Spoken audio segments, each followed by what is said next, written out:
In the last video, we looked at code to determine if a given list of numbers is a heap or not. In this case, we are looking at min heap, which is without loss of generality. So we can generally determine if a list is a heap or not by basically making sure that all the parent nodes satisfy the heap property. So let's take min heap. Every parent value must be smaller than or equal to the children value. So that's a min heap property. We can easily verify that. The good news is that even if we find that a list of numbers is not a heap to start with, we can in fact convert it to a heap. This process is called to heapify. And really this should not surprise us because as we have seen, as we spoke about as well, that swapping a few values here and there is often all that it takes to convert a non-heap to becoming a heap. Let's look at the key ideas behind this process to develop an intuition. Let's say, for example, we have this list here, which is 1, 5, 11, 7, and so on and so forth.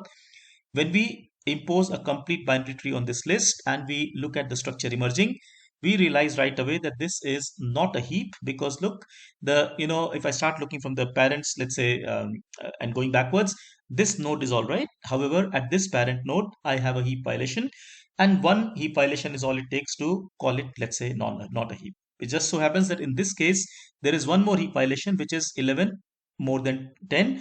This parent is, bigger than the child. So it's not a min heap here.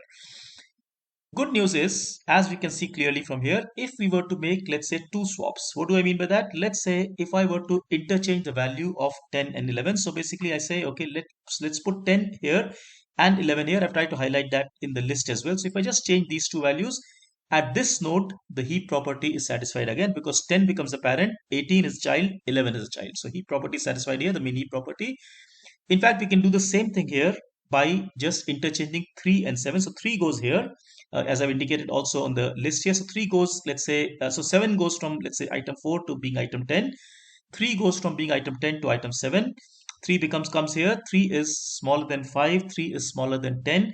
This node also starts to satisfy the min heap property. So the point I'm making is that, you can generalize here that by making these kind of interchanges, these kind of swaps, we should be able to get from a non-heap to a heap. And that, so let's look at one more example. Let's say we have this list 24, 12, and so on and so forth. When we impose a complete binary tree on this, we realize that there is a heap violation right at the root node because 24 is clearly more than 12 here. So there's a heap violation here. So, well, we say, okay, let us interchange 24 and 12. So that's what I've done here. Notice it was 24, 12. I made it 12 and 24.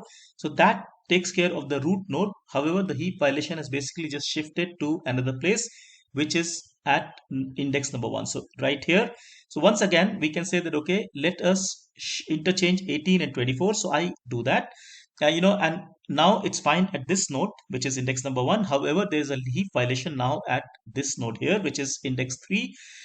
Again, I can fix this by saying that, okay, let's interchange 20 and 24. So if I were to do that, you notice by doing 3 swaps from this non-heap, I have ended up in a heap as well. Once again, a min heap. So the point I'm trying to make is that, well, you know, swaps is all that it takes, but it's sometimes going to be more than one swaps. The way to think about it is that those that are in the lowest level do not need any swap whatsoever because obviously they are the leaf nodes. There's nothing, there's no children to look at, right? Those that are in, let's say, one level above will require at most one swap. Those that are 2 levels above will require at most 2 swaps. Those 3 levels above will require at most 3 swaps, and so on and so forth. And this is what gets done in the Heapify process. Basically, the way to write that code would be, well, exactly similar to what we had done in the determining of the heap. We can start from the end, the last parent index. We can keep making sure that we keep going back. We keep making swaps as needed to make sure the heap property is maintained at every node until we reach the very beginning. Remember, for those nodes which are higher up in the list, we'll have to do more swaps perhaps, as this example showed. And that's what complicates the code a little bit more than just determining if it's a heap or not, right? I highly encourage you to write this code. Most happy to discuss. I've given a version in the appendix. But for our purposes here, it's also okay to use the built-in Python module called HeapQ. We'll see this in the next video, how we can use the HeapQ module, the Heapify function to use, let's say, to convert a list into a min heap. I hope you found this interesting. Do think about it. Do spend some time thinking about how this whole thing is working. What are the operations going on? Because that will create a lot of intuition for you. And do look at our website www.ybyte.in for more such content. and enjoy programming. Take care. Thank you so much. Bye bye.